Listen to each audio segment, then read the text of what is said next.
Aujourd'hui, je vous propose de découvrir la filière maintenance des véhicules, option véhicules de transport. Philippe Munoz, quelles activités regroupe cette filière? Ça va de la maintenance périodique, le remplacement d'éléments d'usure classique sur un véhicule lourd, jusqu'au diagnostic en BTS et en bac aussi. On commence déjà le diagnostic en bac professionnel. Progressivement, on acquiert des compétences du CAP, donc au BTS, et la filière est complète ici. Concrètement, on parle de quel métier pour ceux qui ne connaissent pas cette filière? Le réparateur d'atelier, la personne qui va faire les interventions classiques d'entretien, de maintenance corrective en cas de problème. Donc ça, c'est plutôt le personne titulaire du CAP. Le bac pro va plutôt aller vers du diagnostic, c'est-à-dire qu'il est capable d'effectuer les opérations d'entretien et de réparation, plus le diagnostic. Et puis le BTS, là, on va vers de la gestion aussi humaine. Quelles sont les filières nécessaires avant d'intégrer la maintenance des véhicules? Nous avons la formation donc, par alternance pour les apprentis donc, et la formation initiale.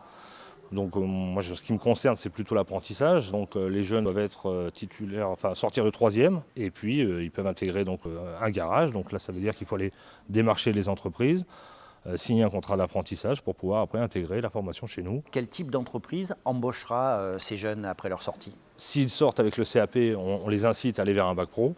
Donc il y a déjà une poursuite d'études de ces donc 2 années supplémentaires. Et puis, ils sont armés pour le travail, c'est-à-dire qu'ils ont déjà 4 ans d'ancienneté dans l'entreprise, pour la plupart, avec le bac pro. Et donc, tout logiquement, ils ont des possibilités d'embauche dans l'entreprise qui les a formés. Doriane, vous suivez la formation sous statut scolaire, c'est-à-dire vous n'êtes pas apprenti. Qu'est-ce qui a motivé le choix de cette filière? On peut faire de tout, il y a des stages.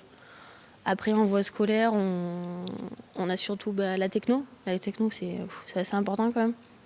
Parce qu'après la pratique, moi pour une fille, c'est un peu plus compliqué parce que j'ai pas beaucoup de force par rapport à un homme. J'ai voulu faire ce métier parce que dans la famille, on est tous dans le poids lourd. Il y a des mécaniciens et il y a des chauffeurs.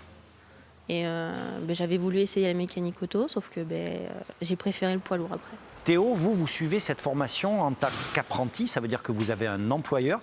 Ça a été facile? Oui, j'ai été dans une entreprise et puis elle a tout de suite voulu me prendre parce que elle a dit un apprenti, comme ça pourrait me faire un mécanicien en plus dans l'entreprise. Qu'est-ce qui vous a poussé à vous engager dans cette filière? C'était déjà une filière que vous connaissiez par le biais de la famille ou c'est simplement l'attrait du métier? Il y a mon papa qui fait de la mécanique depuis longtemps et puis moi depuis l'âge de tout petit je fais de la mécanique donc c'est ce qui m'a poussé à faire cette filière. Que ce soit par le biais de l'alternance ou par la voie scolaire traditionnelle, la filière maintenance des véhicules option transport routier est une porte grande ouverte vers l'emploi.